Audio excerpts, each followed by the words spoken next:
Salam, jumpa kembali dalam mata pelajaran ilmu pengetahuan alam. Pada pertemuan kita yang kedua di materi sistem organisasi kehidupan, kita akan membahas tentang jaringan pada tumbuhan, hewan, atau manusia.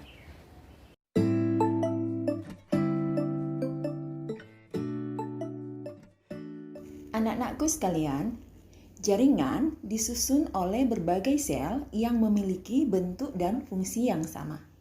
Nah, jaringan pada hewan tentu berbeda dengan jaringan pada tumbuhan. Kita akan memulai pembahasan ini dengan jaringan pada hewan dan manusia. Nah, anak-anakku, jaringan pada hewan dan manusia terdiri atas jaringan ikat, jaringan epitel, jaringan otot, dan jaringan saraf. Kita mulai dengan jaringan epitel. Nah, jaringan epitel tersusun atas sel-sel yang rapat dan berdekatan satu dengan yang lain, sehingga tidak ada rongga antar sel. Jaringan epitel berfungsi sebagai pelindung organ yang ada di bawahnya, misalnya epitel kulit dan epitel selaput rongga mulut. Dan juga sebagai reseptor, yaitu epitel yang bertugas menerima rangsangan, misalnya pada alat-alat indera. Dan juga sebagai kelenjar, misalnya epitel pada saluran pencernaan menghasilkan enzim-enzim pencernaan. Berdasarkan bentuknya, jaringan epitel dibagi menjadi 3 jenis, yaitu jaringan epitel pipi, jaringan epitel kubus, dan jaringan epitel silindris. Dan berdasarkan lapisan penyusunnya, jaringan epitel dikelompokkan menjadi 2, yaitu jaringan epitel selapis dan jaringan epitel berlapis. Jaringan epitel selapis terdiri dari jaringan epitel pipi selapis, jaringan epitel kubus selapis, jaringan epitel silindris selapis, dan jaringan epitel silindris bersilia. Selanjutnya kita akan mempelajari fungsi dari beberapa jaringan epitel selapis. Ya, kita mulai dari jaringan epitel pipi selapis. Ini berfungsi sebagai jalan dalam pertukaran zat dari luar ke dalam tubuh dan sebaliknya. Dan ini terdapat pada pembuluh limfa, kapsul Bowman, dan pembuluh darah. Selanjutnya, jaringan epitel kubus selapis. Ini berfungsi sebagai alat sekresi dan pelindung. Dan ini terdapat pada permukaan ovarium, kelenjar tiroid, dan saluran nefron ginjal. Berikutnya, jaringan epitel silindris selapis. Nah, ini berfungsi menyerap makanan pada usus halus, absorpsi, proteksi, dan untuk sekresi sebagai sel kelenjar. Dan ini terdapat pada lambung, jojot usus, dan kelenjar pencernaan. Selanjutnya, jaringan epitel silindris bersilia. Ini berfungsi sebagai pelindung, sekresi, dan gerakan zat yang melewati permukaan. Dan ini terdapat pada saluran reproduksi dan saluran pernafasan. Selanjutnya kita akan mempelajari tentang jaringan epitel berlapis.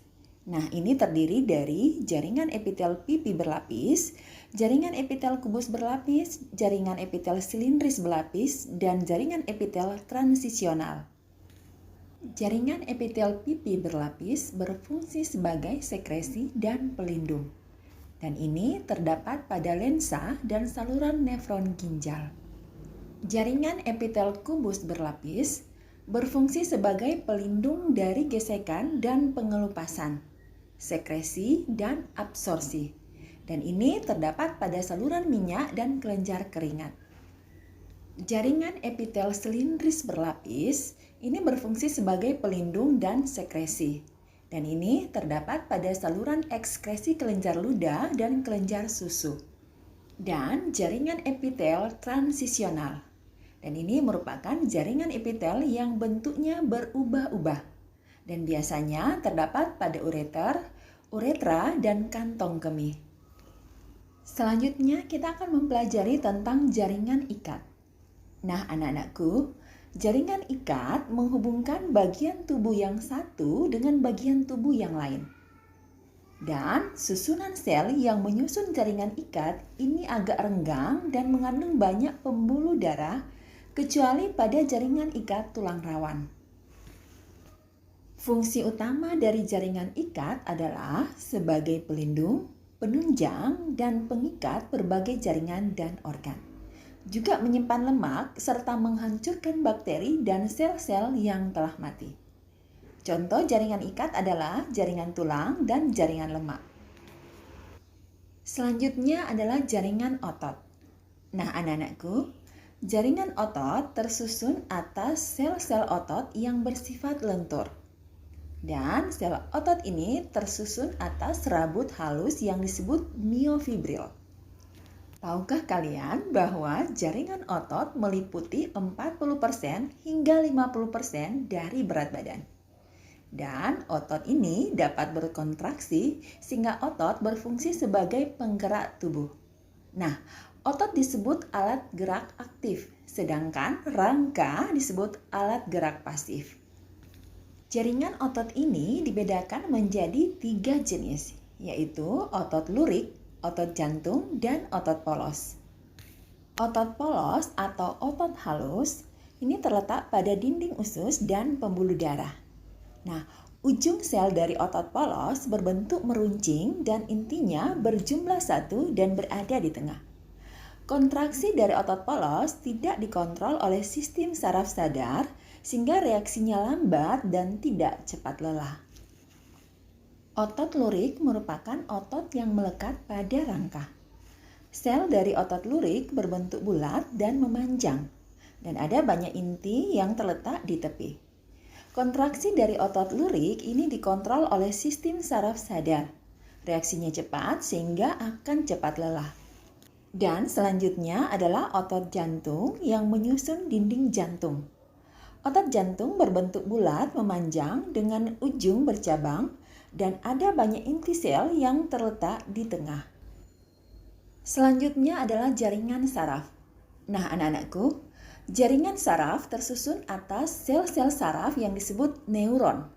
Neuron ini berfungsi sebagai penghantar impuls dari reseptor atau penerima rangsang ke otak dan menghantar impuls untuk menanggapi rangsang dari otak ke efektor seperti otot dan kelenjar.